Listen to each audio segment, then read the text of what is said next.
Hello everyone, samahan niyo po ako, magluluto tayo ng ginataang kalabasa at sitaw. Madali lang po itong lutuin mga ka-grandma. So umpisahan na po natin ang pagluluto. Meron na po ako ditong kawali na pinainit. And then lagyan po natin ng mantika. Magigisa po tayo ng luya, sibuyas at bawang. Unahin po natin ang luya. And then kapag po lumabas na yung kanyang aroma, sunod naman po natin ang sibuyas at bawang.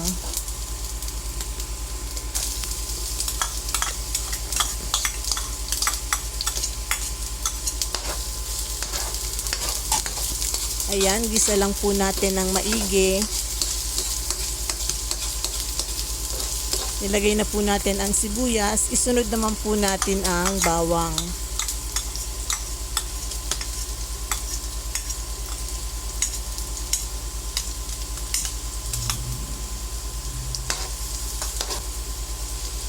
Ngayon naman po ilagay na natin yung piniritong isda. Masarap po sana kung ang sahog nito ay hipon or tinapa. Kaya nga lang po bawal sa aking asawa. Kaya piniritong tilapia na lang po ang aking ginawang pangsahog. So this time po ilagay na po natin ang kalabasa at sitaw. Ayan, gisa lang po natin ng maigi hanggang sa mag-combine lahat ng ingredients.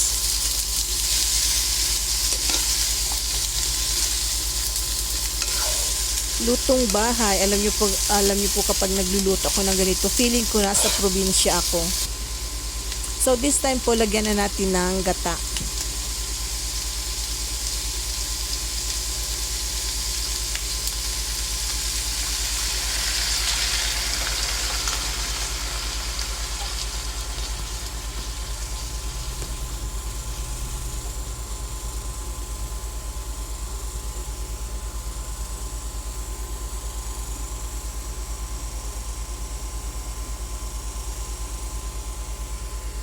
Ayan, nalagyan na po natin ng gata and then haluin po natin.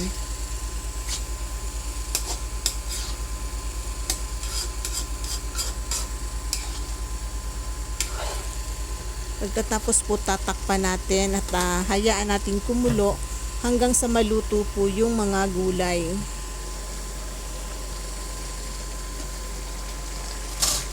So this time po luto na po itong mga gulay.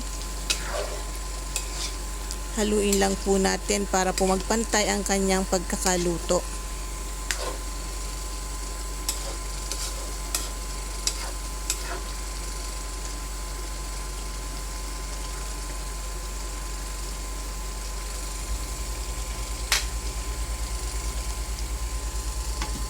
Takpan po ulit natin at lutuin natin ng ilang minuto pa. So this time po pwede na natin lagyan ng kakang gata.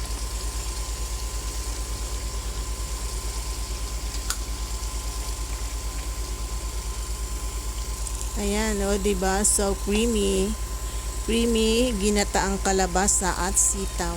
And then naglagay na rin po ako ng asin.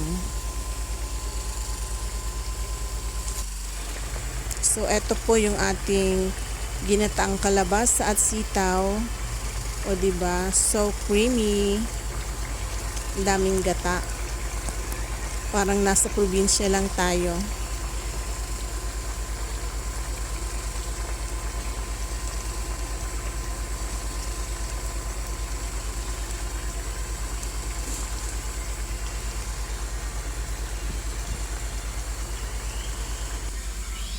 So, eto na po yung ating ginataang kalabasa at sitaw. Sana po nagustuhan nyo ang video na to at kung nagustuhan nyo po, huwag kalimutang mag-like, share, comment, and follow. See you again on my next video. Thank you for watching. Bye. God bless everyone.